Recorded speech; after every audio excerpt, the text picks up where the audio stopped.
Christmas trees are grown.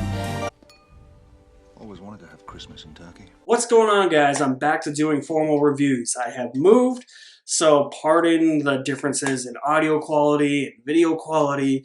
For this next handful of videos, I'm still trying to figure out where I can film. I have a backdrop right here.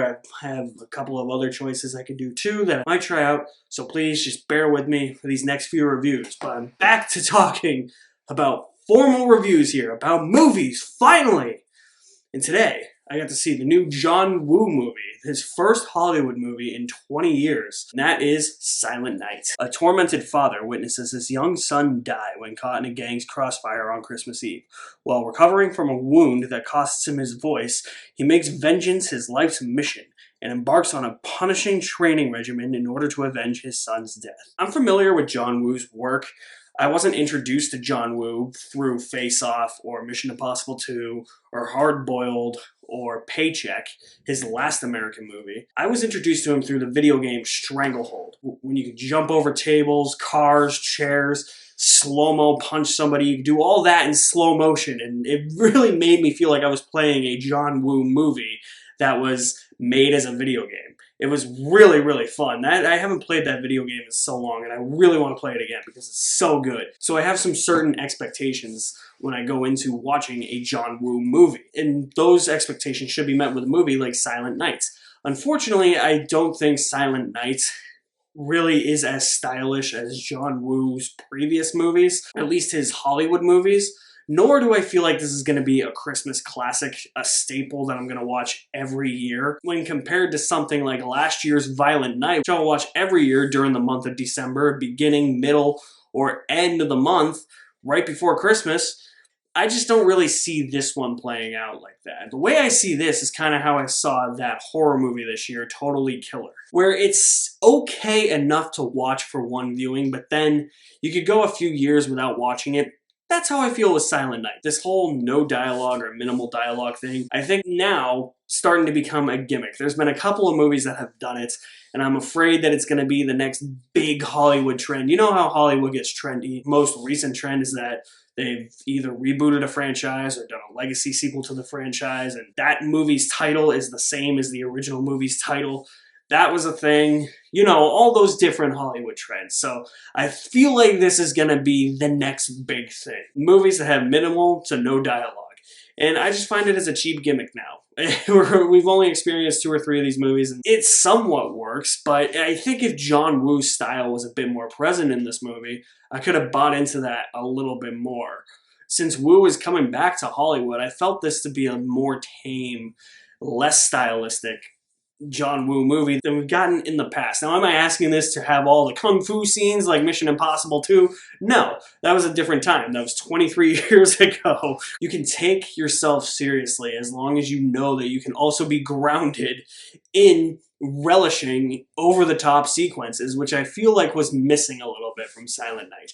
However, with that being said, the set pieces are somewhat fun. There's a really cool one up a stairwell that is filmed to look like one take, but you can tell where the edits are. They've been doing that a lot with stairwells lately. I don't know what Hollywood's fascination with one takes up stairwells is either. Somebody tell me. I have no idea. But you can tell where the edits are because the camera abruptly shifts to a different position, and that's how you know where the edits are. That's a really fun sequence. There's a really cool car chase that happens towards the middle of the movie, towards the end of the second act, that I thought was really exciting. When the action is there, it is exciting. It's just it needed a bit more of that John Woo flair to it. It didn't have that gratuitous, over-the-top style to it that I thought it was going to have. Where I do think it succeeded, though, was in its more serious moments, and they were actually really heartfelt. Joel Kinnaman plays the father, and there's moments in here, for the first, I would say, 40 minutes or so, really reminiscing about his dead son, the times they had, the times they could have had. Those were the instances of the movie where I felt that I was invested the most, where I could thoroughly see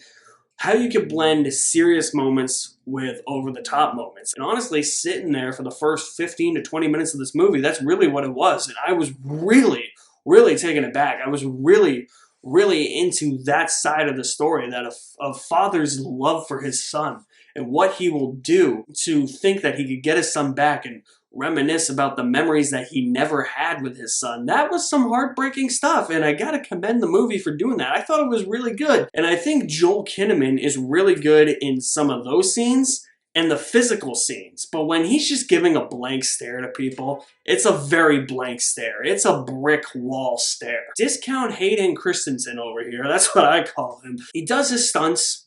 When you need him to get the emotion out of him, he can do it. But it's just everything in between with his acting ability. It's just not there for me. It's never worked for me with Joel Kinnaman. I never really saw the big hype behind Joel Kinnaman.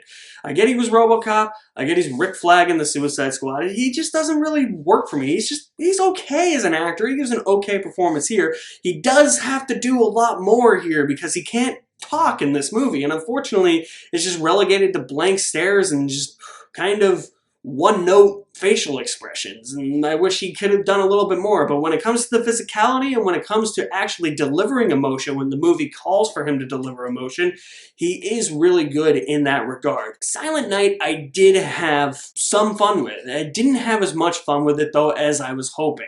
A lot of that revolves around Joel Kinnaman's stoic performance, and just not as much of a style or flair from John Woo as I was expecting. You could also look at this, and you could look at a whole slew of movies, but for some reason, it stuck out to me more here. You could look at this as a John Wick clone. It's essentially the exact same thing. Something gets taken from John Wick, he goes after the mobsters that took that thing, and he goes to kill them. This movie, somebody gets taken from this guy, he goes after them, and he kills them. It also didn't really open me up to the spirit of Christmas, and I think that that's kind of why I wouldn't watch this every year, because if you had told me that this didn't take place on Christmas Eve, I'd believe you. There's really no mention of Christmas Eve. It's just a tragedy happens on Christmas Eve a year ago. Joel Kinnaman spends a year planning his attack and training for his attack, and he attacks these guys on Christmas Eve. Once again, you would never know unless the movie didn't tell you that. And I guess that's why I didn't really feel like this put me in much of the Christmas mood as something like Violent Night or Die Hard would, you know, like an action Christmas movie would. I think it's okay. I don't think it's a bad movie. It probably sounds like I'm bitching about it a lot. Probably doesn't sound like I have as many positives as I'm leading you on to believe, but I did enjoy a good chunk of this movie. Just not as much as I was hoping. And that was a disappointment for me. I enjoyed Silent Night with half a bucket of popcorn. So guys, I'm back at it. If you have seen Silent Night, let me know what you think about it in the comment section below. I'll leave my link to my website and Linktree in the description below as well. Welcome to this year's Christmas Cheertacular. For every Christmas movie I'm reviewing this year, I'm going to wear one of these stupid, ugly sweaters. So there you go. You've been warned. You guys are the best. Thank you for watching. My name is Alex Madden, and I will see you at the movies somewhere. La la la la la la la.